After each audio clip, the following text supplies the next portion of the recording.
Hola y bienvenidos. Que la paz y la claridad encuentren un lugar en sus corazones mientras escuchamos juntos.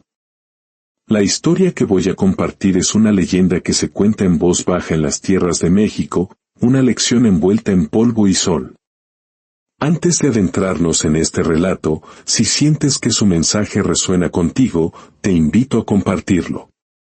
Así como la fe se fortalece al ser compartida, una buena historia sana más almas cuando viaja lejos.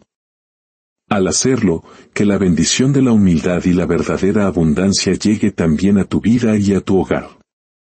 Nuestra historia nos lleva a las tierras áridas y hermosas de Hermosillo, en el estado de Sonora, a un rancho tan grande y afamado que su nombre era conocido por todos, el Mezquite Dorado. El dueño de todo aquello era don Ramiro, un hacendado de la vieja guardia, un hombre de poder y tierra, de esos cuyo orgullo era tan grande como su sombrero, el cual, decían, no se quitaba ni para dormir. Su esposa, doña Esther, era un espejo de su altivez, una mujer de gestos finos y corazón cerrado. Eran, a los ojos del mundo, gente de Dios. Asistían a misa cada domingo sin falta, ocupando la primera banca. Rezaban antes de cada comida con devoción teatral y el nombre de Dios estaba siempre en sus labios. Sin embargo, en el fondo de sus corazones, la verdadera caridad era una extraña. Ayudaban a los pobres, sí, pero siempre a distancia, como quien arroja una moneda para no tener que tocar la mano sucia del mendigo. Les daban de sus obras, de lo que ya no querían, pero jamás les habrían abierto las puertas de su casa. Para ellos, una cosa era la caridad para limpiar la conciencia, y otra muy distinta era mezclar su sangre y su estatus con la pobreza. Un día, la noticia corrió como el viento por todo el pueblo: Julián, el único hijo de don Ramiro y doña Esther, se iba a casar. El alboroto fue monumental. El rancho El Mezquite Dorado se vistió de gala, preparándose como si el mismísimo presidente de la República fuera a ser el invitado de honor. Trajeron camiones de flores desde la ciudad. El aire, normalmente seco y polvoriento, se llenó del perfume de rosas y nardos.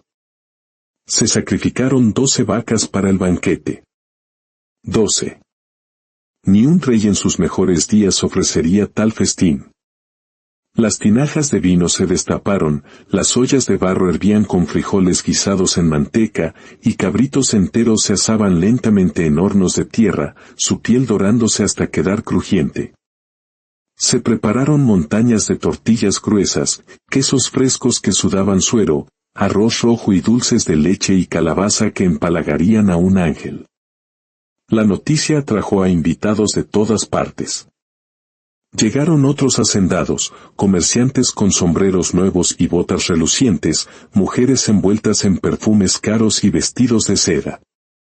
Todos lucían sus mejores joyas, sus bigotes peinados con esmero, sus sonrisas amplias y falsas. Pero los que vivían al otro lado del río, los jornaleros, los campesinos humildes, las viudas y los niños descalzos, ellos no recibieron invitación. Para ellos no había fiesta. Desde la distancia, escondidos entre los arbustos y la polvareda, observaban el derroche. Veían cómo los platos se servían hasta rebosar y se dejaban a la mitad, cómo la risa estridente de los ricos rebotaba en las paredes del rancho, mientras ellos masticaban el aire y aguantaban el hambre en un silencio amargo. El altar de la boda brillaba con flores rojas, blancas y amarillas. El aire olía a leña quemada y a carne cocinándose. El sol comenzaba a descender, tiñendo el cielo de naranja, cuando ocurrió lo inesperado. Por el camino de tierra, avanzando entre las sombras largas del atardecer, apareció un viejo. Caminaba solo, arrastrando los pies, apoyándose en un simple bastón de madera. Un zarape raído cubría sus hombros. Su cabello era blanco como la ceniza, su rostro un mapa de arrugas tan profundas como los surcos del campo, y sus ojos eran oscuros, pero tenían una luz viva, como si hubieran visto el principio y el fin de los tiempos. Nadie lo conocía. Nadie sabía de dónde venía. No traía caballo ni carreta, solo sus pies cansados, su bastón y su profundo silencio. Caminó entre la multitud y, extrañamente, todos se hicieron a un lado, como si una fuerza invisible les obligara a darle paso, como si supieran que no debían interponerse. El viejo llegó hasta el altar, miró a su alrededor con calma, y se sentó en la silla más adornada de todas. Esa silla, majestuosa y solitaria, estaba reservada para el invitado de honor, o como había dicho don Ramiro en un alarde de falsa piedad, para Dios mismo, si decidiera aparecerse. Y allí, ese viejo, sin pedir permiso, se sentó. Tomó un pedazo de pan de la mesa, lo partió con una lentitud ceremonial y se lo llevó a la boca, masticando con una calma infinita, como quien sabe que todo el tiempo del universo le pertenece. El silencio fue total e inmediato. La música se detuvo a media nota. Los invitados dejaron de masticar. Los novios se miraron, confundidos. Las mujeres se persignaron con un gesto rápido. Fue Julián, el novio, quien se acercó con cautela, la frente perlada de sudor y la voz temblorosa. «Disculpe, señor, ¿quién es usted?», preguntó, su desconfianza evidente. El viejo sonrió con una suavidad que desarmaba. «Disculpen la tardanza», dijo con una voz serena. «Me alegra que me hayan invitado. Felicidades por su matrimonio. Pero, ¿dónde está su familia? No los veo por aquí». Julián se quedó mudo. No entendía nada. Un mozo corrió a buscar a don Ramiro y doña Esther, que reían y bebían vino con los otros patrones. «Patrón», dijo el mozo con urgencia, «hay un viejo en el altar».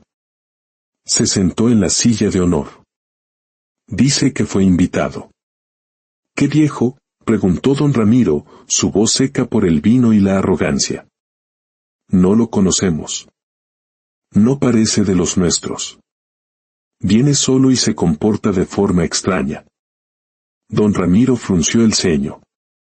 Se levantó con brusquedad, se acomodó el sombrero y caminó con paso firme hacia el altar, seguido por doña Esther, cuyo rostro era una máscara de indignación. Al llegar, vieron al viejo, tranquilo, comiendo pan como si estuviera en su propia casa. «Viejo insolente», bramó don Ramiro. «Nadie te invitó. Esta es una fiesta privada.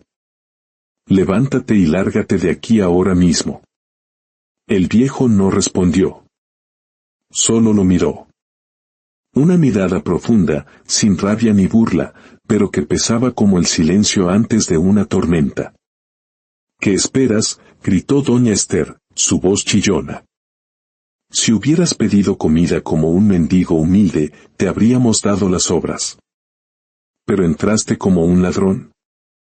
Con una lentitud que exasperaba a todos, el viejo se puso de pie. Se apoyó en su bastón y, mirando fijamente a don Ramiro, le dijo con una voz que parecía venir del fondo de la tierra: «Día y noche me llamas. Me invitas a tu mesa en tus rezos. Me ruegas que venga a tu casa. Y ahora que he venido, me desprecias y me echas. Dime, don Ramiro, ¿dónde está tu verdadera familia?». «No sé de qué hablas, viejo loco», respondió don Ramiro, perdiendo la paciencia. El viejo suspiró, un sonido largo y triste. Bajó la mirada, dio media vuelta y se alejó con el mismo paso lento con el que llegó, hasta que su figura se perdió en la oscuridad creciente. La música volvió a sonar, la fiesta continuó, pero algo se había roto. Un frío inexplicable se había instalado en el aire, un susurro que nadie oía pero todos sentían. Como si algo sagrado se hubiera ido. O como si algo terrible estuviera a punto de llegar. Y llegó esa misma noche. Don Ramiro y doña Esther se acostaron en su cama, entre sábanas gruesas y almohadas bordadas. Pero el cuarto, que siempre olía a flores secas, ahora olía a encierro, a aire estancado. Don Ramiro sintió una corriente de aire helado y quiso levantarse a cerrar la ventana, pero sus piernas no le respondieron. Estaban inertes, como dos trozos de madera. «Esther», gritó, con un pánico incipiente. «Esther, no me puedo mover». Doña Esther se incorporó de golpe, sus ojos desorbitados por el terror. Quiso tomar su rebozo, pero sus manos no la obedecieron.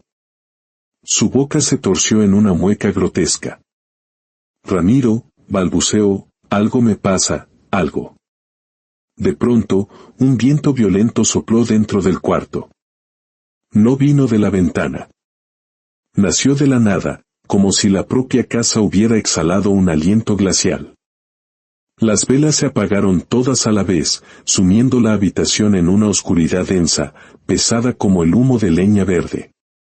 Ahí comenzó la ruina. Lo que fue fiesta, se volvió tormenta. Al día siguiente, los mozos se extrañaron de no ver al patrón. Tuvieron que forzar la puerta. Lo que encontraron los dejó helados. Don Ramiro y doña Esther estaban postrados en la cama, con los ojos abiertos de par en par, pero sin poder mover un solo músculo. No podían hablar, no podían levantarse. Solo sus ojos se movían frenéticamente, gritando una ayuda que no podía salir de sus gargantas. Era como si sus cuerpos hubieran muerto, pero sus almas siguieran dentro, prisioneras y aterradas. Trajeron curanderos, chamanes y parteras que sabían de rezos. Hicieron limpias con hierbas, quemaron copal, pasaron huevos por sus cuerpos inertes. Nada sirvió. «Esto no es enfermedad de este mundo», murmuró el curandero, temblando. «Esto es un castigo». Y fue solo el principio. Las desgracias cayeron sobre el rancho como una plaga bíblica. Las vacas comenzaron a morir, cayendo fulminadas en medio del corral. Los caballos dejaron de comer. El maíz se pudrió en los graneros, el trigo se volvió negro como el carbón. Y lo peor de todo, el pozo. El pozo que había dado agua a generaciones, amaneció seco. Completamente seco. Los trabajadores huyeron. La esposa de Julián empacó sus cosas y se fue. El rancho, antes lleno de vida, se convirtió en un cascarón vacío, habitado por el silencio, dos patrones paralizados y un hijo desesperado. Los pobres del otro lado del río observaban todo en silencio. No con alegría, sino con la tristeza resignada de quienes conocen la justicia del cielo. Pasó un mes. Una mañana, cuando la desesperación era total, ocurrió algo increíble. Los pobres, los mismos que no fueron invitados a la boda, comenzaron a llegar al rancho. Llegaron en una procesión silenciosa. Un hombre flaco se acercó a la puerta y tocó. Julián abrió, demacrado y sin esperanza. «Patrón», dijo el hombre. «Qué pena lo que les ha pasado. No tenemos mucho, pero traemos un poco de ayuda». Y dejó en el suelo un pequeño costal de maíz. Otro dejó un racimo de plátanos. Una anciana, 3 huevos envueltos en un pañuelo. Un niño, un jarro con agua limpia del manantial. Desde su cama, doña Esther los vio a través de la ventana. Por primera vez en su vida, lloró. Pero no eran lágrimas de rabia o miedo, sino de vergüenza. «Les dimos obras, y ellos nos traen lo único que tienen», susurró. Esa noche, don Ramiro tuvo un sueño. Se vio en un lugar blanco, neblinoso.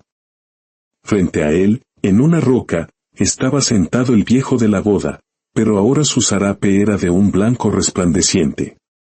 «Perdóneme», sollozó don Ramiro, cayendo de rodillas. «No sabía quién era usted». El viejo habló. «Día y noche me pedías que viniera. Y cuando vine, me cerraste la puerta. Las riquezas que tenías no eran tuyas, Ramiro. Eran un préstamo. Para compartir, no para presumir. Eras tú, señor? ¿Eras tú?, preguntó Ramiro. El viejo asintió. Don Ramiro despertó bañado en sudor. Doña Esther había tenido el mismo sueño. Era Dios, dijo ella. Vino a probarnos y lo echamos como a un perro. Al amanecer, Julián fue casa por casa, no para dar órdenes, sino para pedir humildemente a los pobres que vinieran. Cuando estuvieron todos reunidos, don Ramiro, con una voz débil pero firme, les habló. Nosotros decíamos que eran nuestra familia, pero los tratamos como extraños. Ahora que lo hemos perdido todo, hemos entendido. Queremos entregarles nuestras tierras. Repártanlas. Si nosotros no supimos sembrar bien el alma, quizá ustedes puedan hacerlo con las manos. Hubo un silencio sobrecogedor. Luego, lágrimas de gratitud. Pasó un año. Poco a poco, con el trabajo de todos, el mezquite dorado volvió a florecer. Los campos reverdecieron, los animales se multiplicaron, y el agua brotó de nuevo en el pozo. La risa volvió a sonar, no solo en la casa grande, sino en cada choza. Don Ramiro y doña Esther vivieron sus últimos años en paz, rodeados no de sirvientes, sino de amigos. Y cuando murieron, todo el pueblo los lloró, porque al final entendieron la lección que el viejo les había enseñado, que las riquezas de la tierra se van como el polvo, pero la humildad y la gratitud se quedan en el alma para siempre. Que esta historia nos recuerde siempre abrir la puerta de nuestro corazón, pues nunca sabemos si quien toca es un simple viejo, o es Dios mismo que ha venido a visitarnos.